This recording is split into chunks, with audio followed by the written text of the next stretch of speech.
Far away, in a deep, dense jungle in Asia, lived a very curious-looking animal.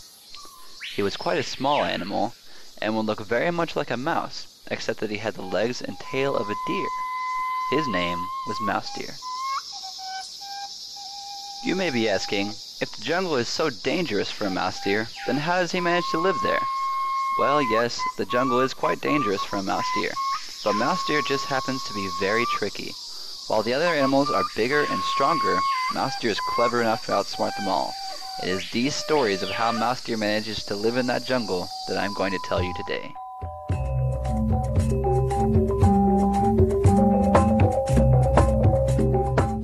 One day, our friend Mouse Deer went to the river so that he could have a drink. Mouse Deer was not alone though.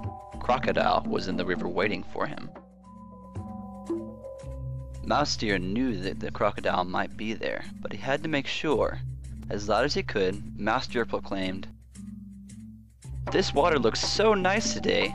I wonder if it's warm. I will stick my leg in and see." Now Mouse Deer was not about to stick his leg in a river that might have a crocodile laying wait. Instead, Mouse Deer picked up a stick and slowly dipped it into the water. And sure enough, Crocodile, thinking it was Mouse Deer's leg, leaped up and snatched the stick in his jaws. "Ha ha ha ha ha! Don't you know the difference between a leg and a stick?" Mouse Deer laughed and then bounced back into the jungle to find a safe place to quench his thirst. Now this made Crocodile very mad.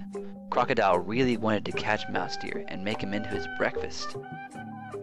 The next day, Mouse Deer returned to the river to get a drink.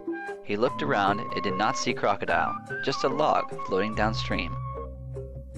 "Are you really a log?" Mouse Deer asked. Yes, I'm a log," said the crocodile. "Crocodile," Mouse Deer asked, "don't you know that logs can't talk?" And with that, Mouse Deer once again bounded away to find safer waters. The next day, Mouse Deer found himself walking along the riverbank when he noticed something. The most delectable, juicy, plump, delicious-looking fruits Mouse Deer has ever seen grew on a tree before him. Unfortunately, the river, and in the river, Crocodile stood between Mouse Deer and his tasty prize. Mouse Deer had to think of a way to cross the river. He was not going to miss out on eating that fruit. He thought of an idea and cautiously approached the river. "What do you want now?" Crocodile asked. "Please just go away." "Actually, I have fantastic news," Mouse Deer began. "The king is having a feast today, and he is inviting all the animals of the jungle. He sent me to count all the crocodiles so he will know how many he will have to feed." "Well, that is pretty great, isn't it? I'll go tell my family and then let you know how many of us there are later." "Crocodile, I don't have time for that," Mouse Deer said. "I have to go now. Go get all your family and have them line up across the river and I will count them. But if any of them eat me, then I won't be able to tell the king how many crocodiles there are, and you won't be able to come to the feast. So no eating me, alright?" This confused Crocodile, but the thought of having dinner with the king was exciting enough to get him to agree. So Crocodile left and then returned with all the crocodiles in the jungle. They promised not to eat him and then lined up for Mouse Deer to count him. Mouse Deer's plan had worked. Mouse Deer hopped up on the backs of the crocodiles, counting as he crossed the river, and when he finally reached the other side, he laughed. "Ha! You crocodiles are fooled so easily. There's no feast, but I thank you for helping me cross the river."